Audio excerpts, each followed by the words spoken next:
দেখো গাইজ, এটা আমার গ্রামের বাড়ির ছাদের সিঁড়ি। আজকে তোমাদের সবাইকে আমি আমার গ্রামের বাড়ির ছাদটা ঘুরে ঘুরে দেখাবো। এখন ভাবতেছি দেখাবো কি দেখাবো না, কারণ অনেক গরম। তো তো তোমাদেরকে যখন বলছি তখন তো দেখাতে হবেই। আচ্ছা উঠে যাই, উঠে তোমাদেরকে সবাইকে দেখাই।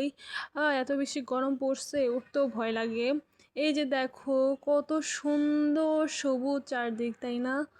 এই যে কাঁঠাল গাছ, পেয়ারা গাছ, বড়ই গাছ, সব ধরনের গাছ আছে, যখন যেটা ধরে সেটাই খাইতে পারি। তো এত সুন্দর, সবসময় বাতাস থাকে, কারণ এখন তো রোদ, তো তাই বাতাসটা নাই, ঠান্ডাটাও নাই, খুব গরম।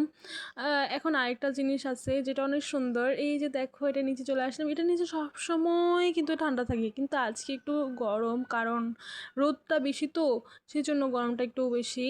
কারণ আজকে এখানে ওঠার সবচেয়ে মেইন টার্গেট কি জানো? একটা জিনিস আজকে দেখাবো তোমাদেরকে, যেটা অনেক সুন্দর, আমার কাছে খুব ভালো লাগে। ওইটা পাহাড় দেওয়ার জন্য ওরা মনে হয় আমাকে রাখছে। আচ্ছা যাই হোক, তোমাদেরকে দেখাই। এটার নামটা আমি ভুলে গেছি, তোমরা একটু বলিও এটা কি।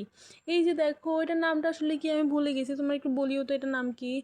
আচ্ছা এই যে তোমাদেরকে দেখানো কি শেষ, আমি এখন নেমে যাব, কারণ অনেক গরম লাগছে আমার। এখন আমি পাগল হয়ে গেছি, কোথায় যাচ্ছি না যাচ্ছি আমি নিজেও জানি না। ন্যাচ নাড়তে নাড়তে তোমাদেরকে দেখাচ্ছি যে আমার কতটা গরম লাগছে। এখন আমি নিচে নেমে যাবো, ওরা আমাকে নিচে নামাবে না। আচ্ছা যাই হোক, আমি চলে যাই।